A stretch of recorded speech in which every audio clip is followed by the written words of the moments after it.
So tell me about Elijah and what you understand of why we're here to talk about Elijah. Because he's missing. A mother questioned by detectives as they investigate her son's disappearance.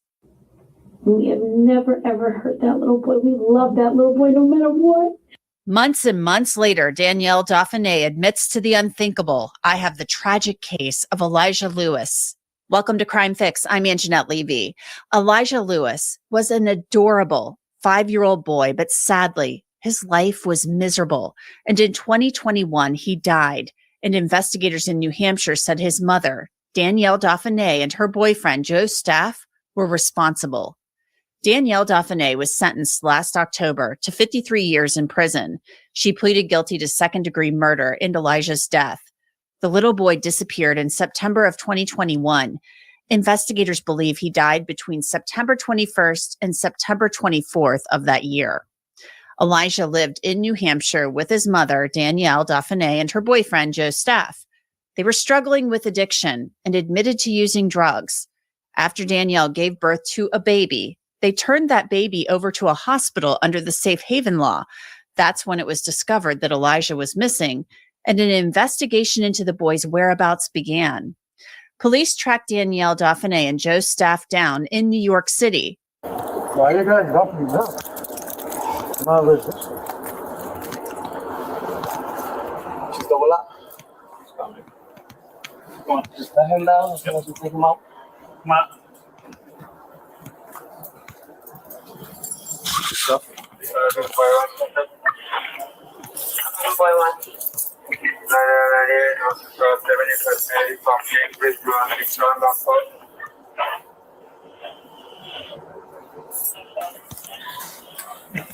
What's your name? What? What's your name? Danielle. Danielle what? Now, Danielle Dauphiné acts surprised that she's being taken into custody. Dave, I love you. I love you. I don't know what the is going on. What's going on? Okay.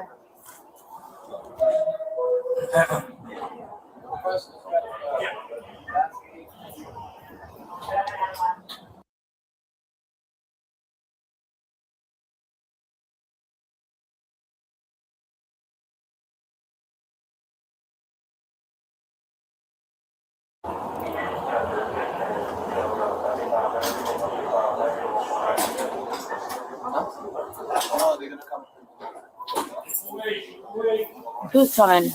What? Who's coming to pick us up? Who's coming to pick us up?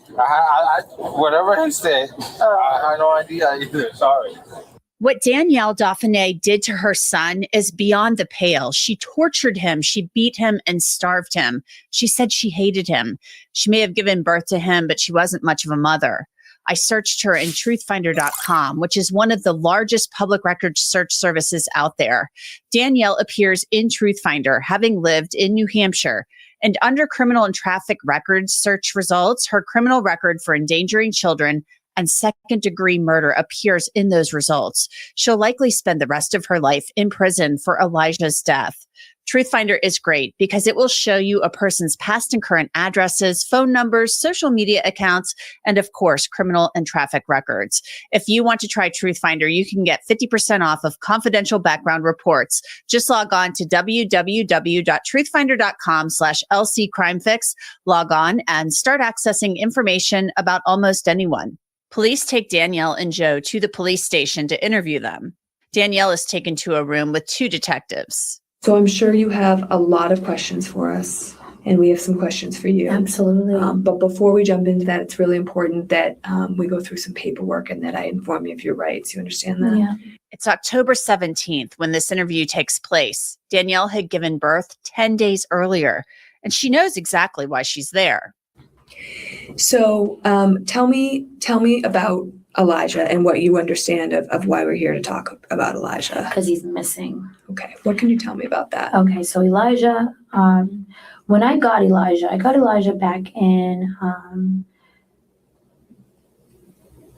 May 26th of 2020. Okay. And his dad just like literally drove across the to the United States and just dropped him off to me. He's a very, very troubled child.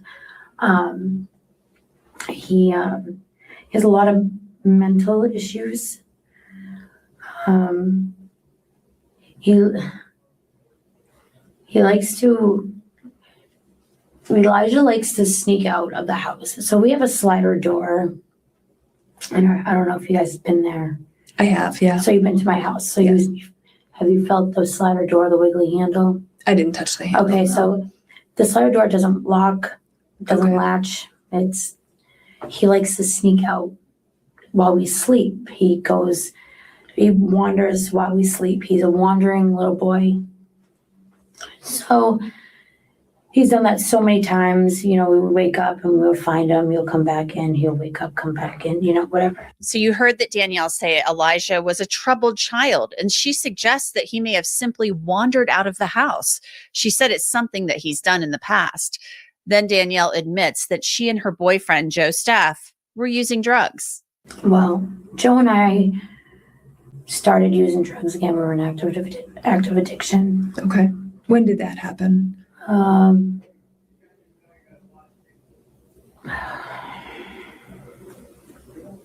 honestly don't remember.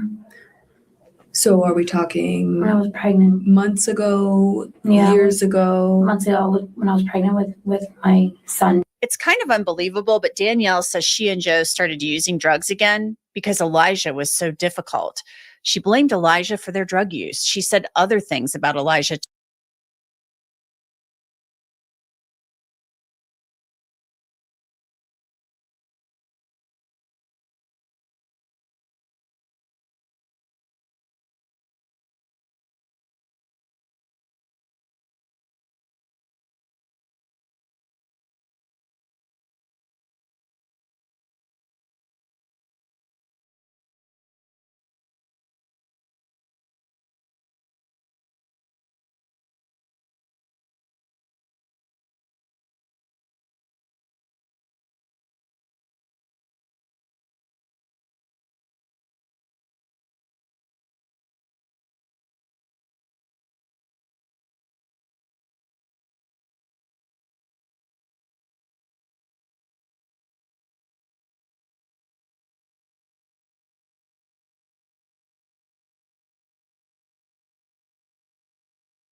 Too.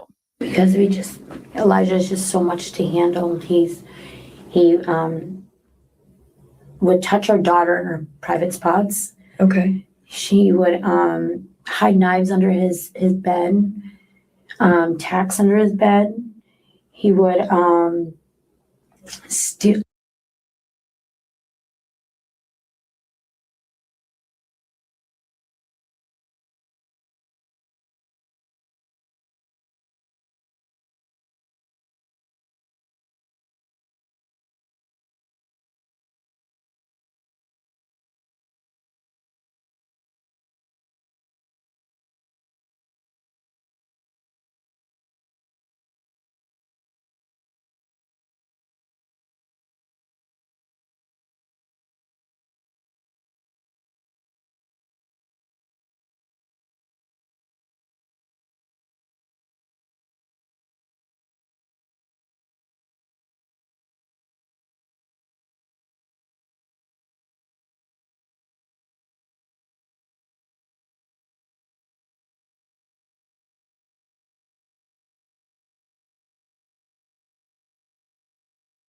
Steal things from our kitchen, and He would just do a bunch of stuff that not a normal little boy would do. So we started like, we just fell off the train and just started using drugs. So in September, I don't know the date, I honestly don't know the date, but September, he decided to wander off again. And us being in active addiction and not wanting to lose our kids, you know, we tried to find him. We looked for him and we're like, okay, well, he's gonna come back. He always came back. So we waited, he didn't come back and we're freaking out. We're like, where's Elijah? He never came back. Then Danielle breaks down. Okay. Would it be okay if I asked you some questions about that? Okay, take your time.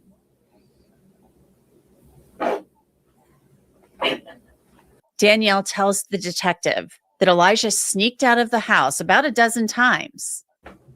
If I wasn't using, like, I would have reported him missing, like, right away, but it sounds so f***ed up. I'm so sorry. The detectives listen as Danielle tells her story. They let her talk and they listen very calmly, but they likely don't believe a word she's saying. Their priority is finding Elijah.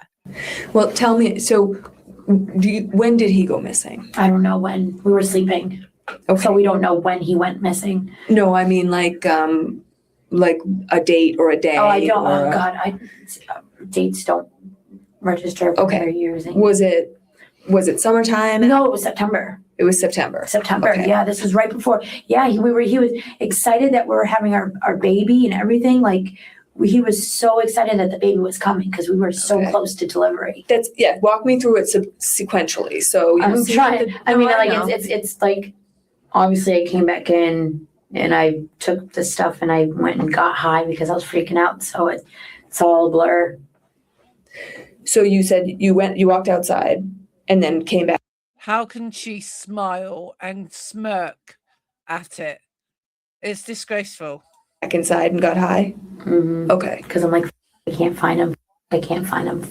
Can't find him. So did you get high before or after you woke Joe up? I got after. Okay, so you woke Joe up and you said Elijah's gone. And what did he do?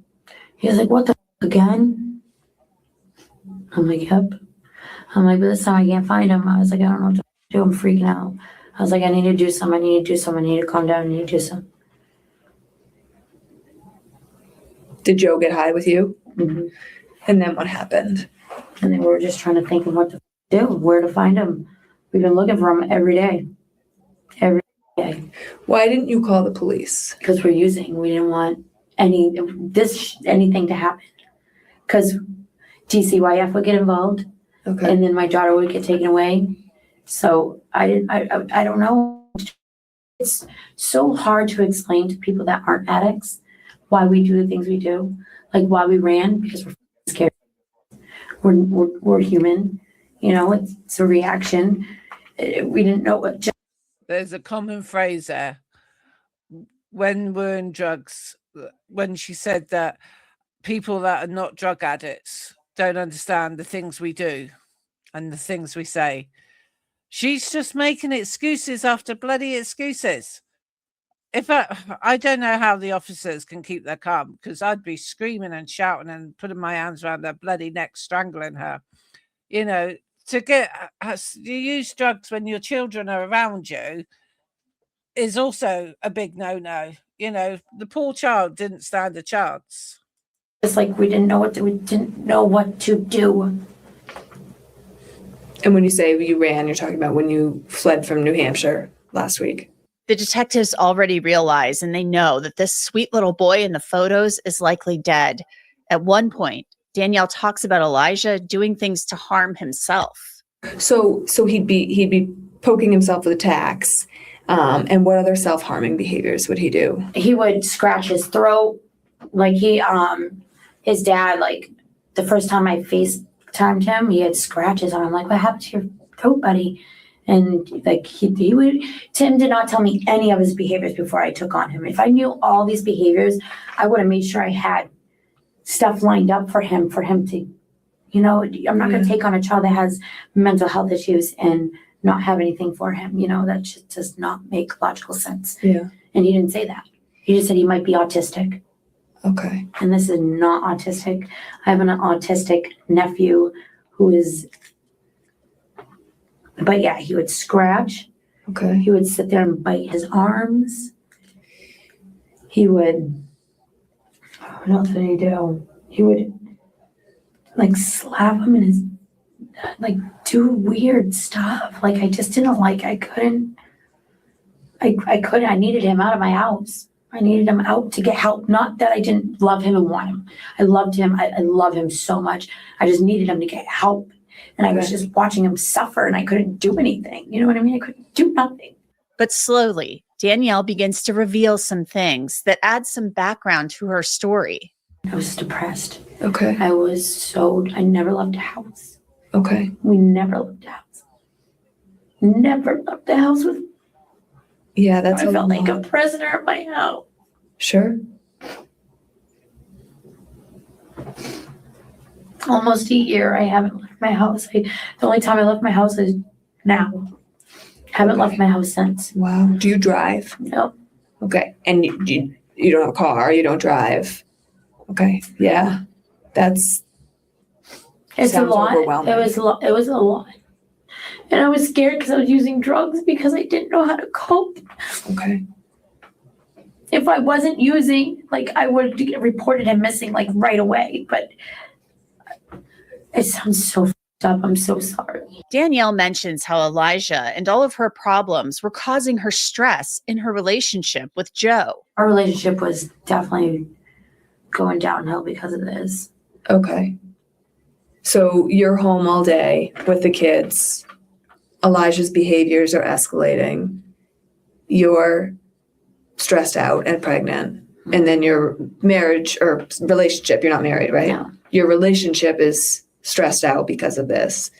Sounds like your living situation is stressed out because of this, where to the extent that Joe's mom was saying she wanted you guys gone.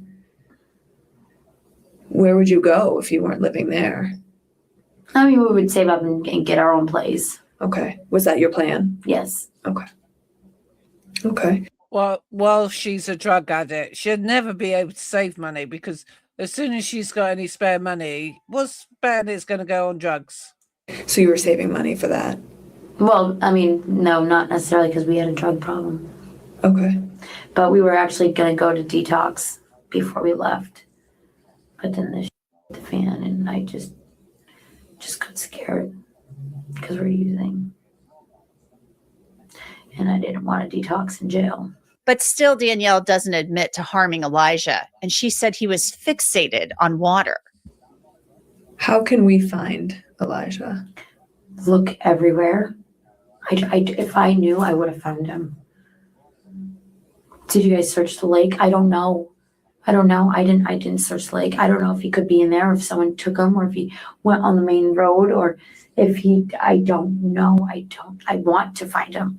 That's all we wanted. That's all we wanted was to find him, so everything would be okay. That's all we wanted. We wanted to find him. We just didn't know where to look. I mean, we don't know how to look in the lake. I just don't. Is that where you think he is? The lake? No, I mean, that's a huge possibility. You know what I mean? We have a lake in our backyard and a little boy. I don't know. I don't know. It could be a possibility, but I don't know. I can't say. I don't know. I hope not. This interview with Danielle goes on for more than 2 hours, and the detectives try to get Danielle to tell them where Elijah is by empathizing with her. You had more than your fair share on your plate. Okay. Mm-hmm. And I think that anybody who was in your shoes, in your situation, would have lost it. Oh, I definitely would not hurt him. No. If that's what you're going with, no way. No. So Danielle, you don't have to get upset. Okay. Mm-hmm. I'm just hear me out. Okay. This kid had a lot of problems. Mm-hmm. Yeah. And He brought a lot of problems into your home, Mm-hmm. and I think everybody has limits. I'm telling you the honest truth. I did not do anything to hurt that little boy. I will swear on everything. Well, No, you I did. swear on everything. You're a liar. I swear on everything. I swear. Liar, Detectives are liar, interviewing pants on Joe's staff fire. in another room around the same time. You know, Elijah, just like he ran out of the house. I don't know if he ran or walked or crawled or whatever it was. But he missed him. I have no control over a young boy walking away or whatever the heck. Okay, well, let's just call it what it is. We already told you that that's not what happened. You and I both know that's not what happened. No, that is what happened, Joe. 100%. Then the detectives turn up the heat on Danielle to see if she'll turn on Joe. If I knew where he is, I would honestly tell you right now. Is that because Joe disposed of him? No. Did Joe bring him somewhere? No.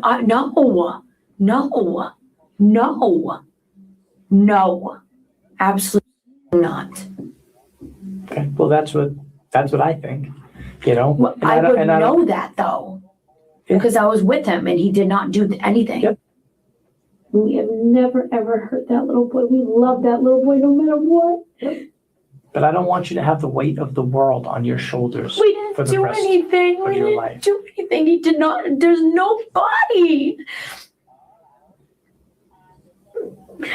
Then where is he? I don't know. Where do you think he would go? We could. I don't know. He could have been in the lake. Did anybody check the lake? Of course, Nothing. Yes. No. What? I haven't found him. No. Don't know. Where do you think that we should look? Everywhere. Well, I mean, try to be a little bit more specific than that. All over Merrimack. I don't know. There's woods surrounding Well, he was on foot. our neighborhood. I'm talking about. There's woods. You search all the woods. I don't know. I don't know if someone saw him on the road and took him. I don't know. I don't. So she said she doesn't know where Elijah is. And they've been out looking for him every day, everywhere. And then she says to the detective, have you checked the woods? The woods nearby in our neighborhood. So clearly, that's a lie for a start that she's been searching for Elijah, because she would have said, oh, I checked the woods. This woman is unbelievable. And I'm glad her life is totally ruined now. Have a body. I wish I did. I don't. About a week after this interview, Elijah's remains were found buried at a state park in Massachusetts. His autopsy showed that he died from violence and neglect. He had injuries to his face and scalp and acute fentanyl intoxication. He was malnourished and had pressure ulcers. Prosecutors said Danielle beat and starved her son to death. He was tortured. Danielle Dauphinais was charged with first-degree murder and second-degree murder. Joe's staff pleaded guilty to a manslaughter charge. Danielle later pleaded guilty to second-degree murder. At her sentencing, her attorney said she was abused as a child. The prosecutor read texts between Danielle and Joe where she wrote, "He said he wants food and he wants me to stop starving him because it's not nice." Another text from Danielle to Joe read, "I'm going to kill this kid, Joe, effing screaming on the top of his lungs for effing water." There were also some photos found on Danielle's phone showing just how bad of shape Elijah was in. The judge didn't hold back when sentencing Danielle to 53 years in prison. I look at this. This is not a magnet. It's a beautiful little boy. Your words shine the light on your intentions. October 25th, today, we went from I hate him, I just whipped the maggot's ass, to I love you, Elijah. All of that has a profound impact on my view of you as an individual.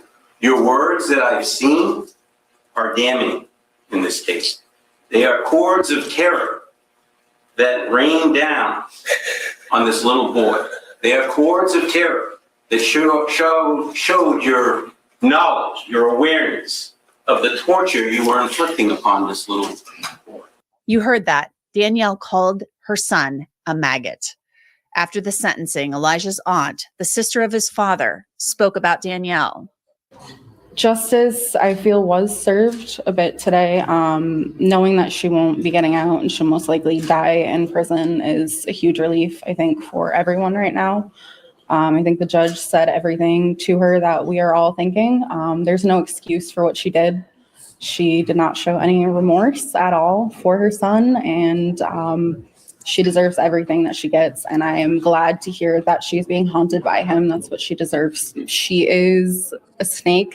She's a chameleon, and she will do anything she can to manipulate her way to, look better to people. I've seen many sides of her over the years. One thing I will say is that this person I'm seeing today, that's not who she always was. She did receive love. She did have many supportive people in her life, and all of this is just an excuse. And police say Elijah's case is one that will never leave them. Everyone that's worked this case, it will stay with all of our lives. It was such a heinous and horrible crime that she did and that Mr. Staff did. It's going to be with us her whole life. And we're going to look out for each other as well. That's something that we do at our department, state police, same way.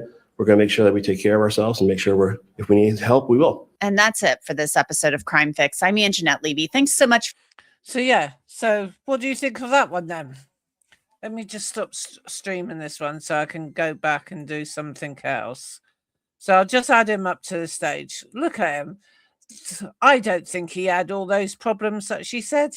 What do you all think? Put in the comments if you think he had those problems. This is where I think she reads a letter out to the judge, which obviously that letter is going to fall on cloth ears because the judge doesn't give a damn what she says. Where was I? A minute, bear with. Got so many tabs open, it's unbelievable. Right, is this the one? Nope, that's not the one. That's not the one. I've just seen that one, so get rid of that tab. Let's close some tabs down that might help me. That's the one. So it's been right. Share screen. Oh, which one is it? This one.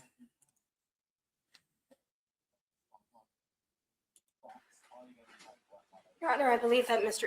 I'm sorry. Sorry, the volume's a bit low, so turn up your volume on your TV screens or your mobile phones because I can't get this volume any louder than what I've got it at the moment. So just turn up your volume. It'd be easier that way. I believe that Look Mr. at her Tim lips Lewis is on the quivering. WebEx. Look, He has an she's impact shaking. statement he would like to read. He is. Mr. Lewis, I can't see you yet by way of video feed, but if you can turn your video on, I'll allow you to make your victim impact statement, please. Go right ahead, Mr. Lewis. Thank you, Your Honor. First, I would like to take a moment to again sincerely thank the detectives and all other law enforcement officers from each of the states involved in seeking justice for my son and the other agencies that were involved. I'm grateful for Amos and Wyatt, the state police dogs, that were able to locate my son, even though it brought the worst news a parent could ever imagine. I'm sorry. Trying to get through. Take your time.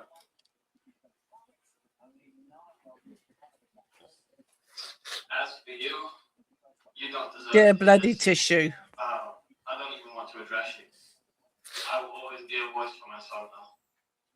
You have ruined so many lives in taking the life of my son. My wife and I have parents who are Eli's grandparents. Elijah's siblings, his aunts, uncles, and cousins, all of us that know and love him. All of our lives have been darkened every single day by the fact that he is no longer here with us. Every family event, every milestone will forever be blanketed in sorrow because we never get to make that memory with Eli. Not only do we miss every moment that we did get with him, we also miss every new moment that we won't get to make with him. You stole that away from us. You stole that away from him. You are beyond pure evil. intentionally tortured, starved, beat, and brutally killed a little 5-year-old boy. When you carried and gave birth to it. It's sick. You are absolutely the most pathetic excuse for a person. All you had to do was stop lying and bring him home. At any moment, all of this could have been completely different if you had just brought him home. Elijah had a whole life here with us. A vibrant life in Arizona, a big family that loves him and always made sure he knew. Even if he had a challenging day, we'd be there for him, encourage him, love him, support him every day. And to respond to what my sister said, yeah, he had all those great experiences. He went to farms, parks, everything. He did that all with us here, all the time. And every day, even if he had a challenging day, we'd be there and encourage him. Every day is a struggle for myself and my family as we try to navigate living a life without Eli. His siblings, grandparents, extended family love him and miss him more than you could ever imagine. I love and miss my son more than you could know. Danielle, even though I feel you are too heartless and too soulless to even comprehend something like this, I wholeheartedly hope that your choices and decisions that you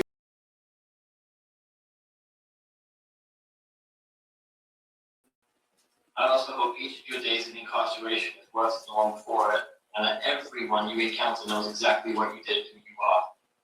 With every atom of my being, I will never forgive and absolutely never forget what you have done. As a father, what the criminal justice system considers right by law will never really quite feel like justice, because I'll never get my son back. You have caused a multitude of pain that has sent shockwaves of sorrow through my family that will last for the rest of our years. It has brought out the worst in people. After what you have done to my son, my parents made the choice to disown me and my family, creating more pain and distance and confusion, leaving that relationship permanently broken. We've also had to encounter people who have misrepresented themselves as relatives when they're actually not, only adding to the confusion and immense suffering that you have caused. You could not begin to imagine the emotional toll that you have done, that what you have done has caused for myself and my family. Most days are completely paralyzing. Losing a child is the worst thing that could ever happen to a parent, let alone in such an awful, unexpected way. It changes how you look at the whole world, and life will never feel the same. You are the very definition of evil, and I hope you never make it out.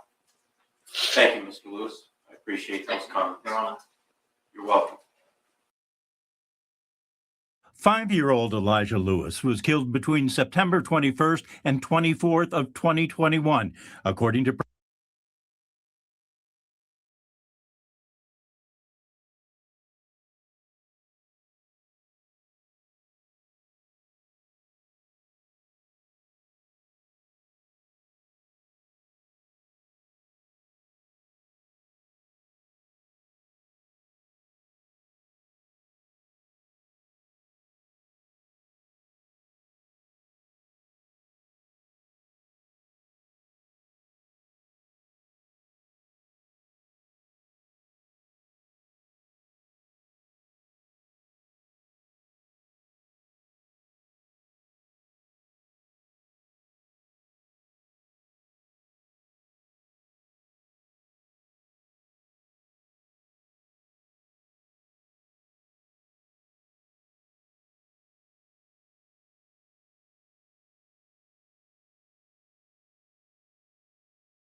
The reason why I'm standing before you today, Your Honor, is due to my actions and choices that led to my 5-year-old son, Elijah's death.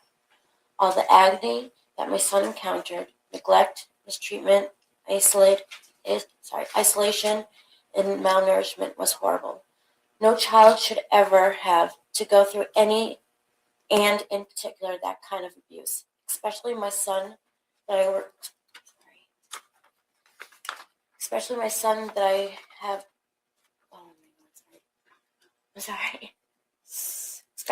that I worked so hard to find when his father took him away from me.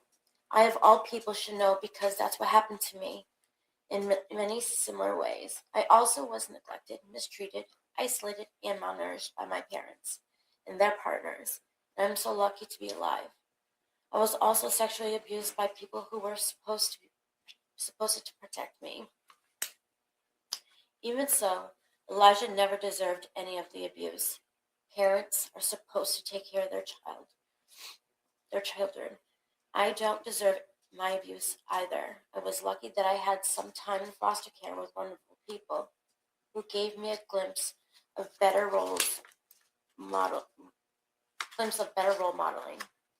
If I could have remained with them, I truly feel like my life could have gone in a better direction because I saw a life that I had never had known.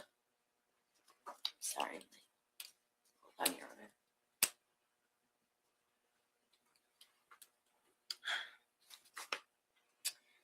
Let me go back. I truly feel like life could have gone in another direction before I saw a life that I had never known. Even with Elijah's behavioral issues, his death should never have happened, and I wish that I could have done better and take it all back. I didn't know how to make better decisions at the time. When Elijah was dropped off with me by his father unexpectedly, I hadn't seen Elijah since he was 1 year old. Even though I tried to find him for a long time, when his father dropped him off with me for what was supposed to be a couple of months, he didn't tell me the issues that he had been experienced with Elijah. I tried getting Elijah help, but it was impossible because of all these obstacles in my path.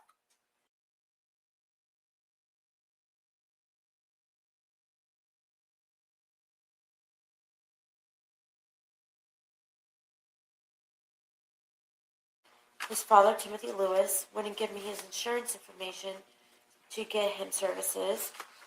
I brought him to the emergency room at the Elliott Hospital because he was eating feces and I didn't know what to do. I told the hospital about it. I told the hospital what was happening. They fed him snacks and they discharged him without any advice to me and about what to do in the future. Me and Joseph's staff picked him up the next morning. I didn't feel like the Elliott Hospital helped me with what I needed to understand about how to help Elijah with what was going on with him. DCYF was involved at the time. When they learned about the Elliott Hospital emergency room visit, when I was trying to help Elijah, I told them that Elijah needed to be put in foster care because I didn't know how to help him. They told me that I was a bad mother for suggesting it. I know even then that Elijah needed help and I couldn't provide him. The only person in my life that I could turn to advice was my sister.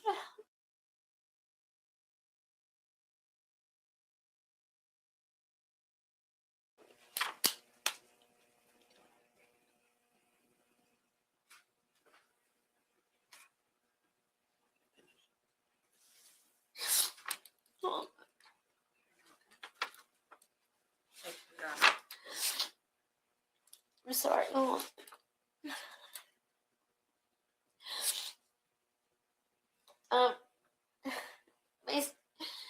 Tracy for help. Tim Lewis, Elijah's dad, Tracy made a plan for my sister to adopt Elijah.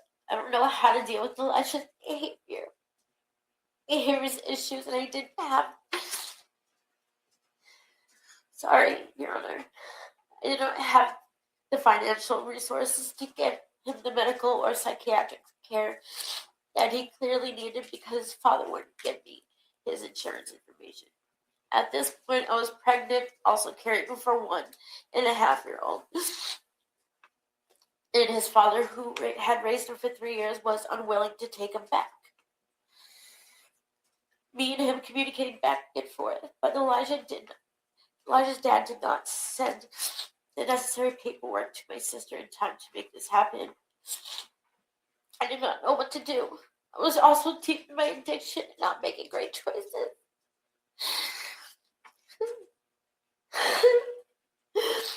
Such as not contacting DCUF to get the help Elijah needed because I was afraid that my daughter and my unborn baby was.